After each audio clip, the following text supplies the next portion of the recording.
হয়ে গেল বেরোতে। কোথায় যাবেন? অনেক দূর। অনেক দূর। এখানে লাস্ট কিন্তু লালগোলা, বেশি দূর না, বেশি দূর না, লাস্ট লালগোলা। এখানে দেখছি আমাদের আগেই সবাই স্টেশনে পৌঁছে গিয়েছিল। আমরা কাশিমবাজার স্টেশনে রয়েছি, সবাই ট্রেনের অপেক্ষায়। আজ আবার ট্রেন অনেকটাই লেট ছিল। এই গরমে ট্রেনের অপেক্ষায় প্ল্যাটফর্মে সব যাত্রীরা বসে রয়েছে।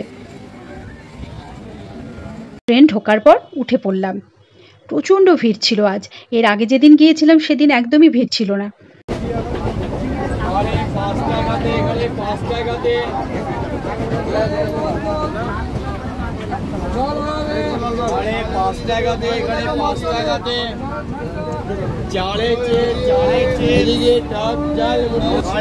পৌঁছে গেলাম জিয়াগঞ্জ। একটু এগিয়ে টোটো ধরবো।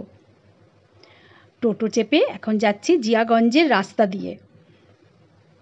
পৌঁছে গেলাম আমাইপাড়া বুড়ি কালীমাতা মন্দির, যার উদ্দেশ্যে আমরা এসেছি। আজ বেশ ভিড় ছিল, যেহেতু বিপত্তারিণী পুজো, আবার দিনটাও ছিল শনিবার।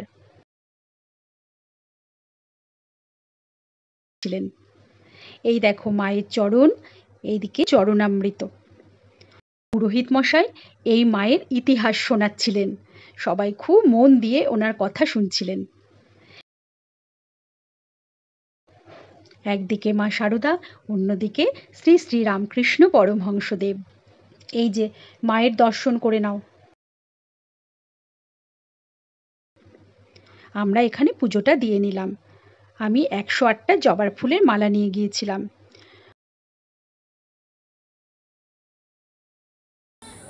মন্দিরের চারিপাশের পরিবেশটা দেখে নাও। অনেকটা জায়গা জুড়ে এই মন্দিরটি। মায়ের কোষ্ঠী পাথরের মূর্তির পরিকল্পনা চলছে, সেটাও শুনে এলাম। মায়ের দর্শন করে পুজো দিয়ে মনটাও আমাদের খুব ভালো লাগলো।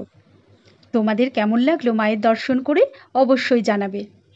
আবার একটি অন্য ভিডিওর সাথে আমি আসব। ভালো লাগলে লাইক, কমেন্ট ও শেয়ার করে দিও।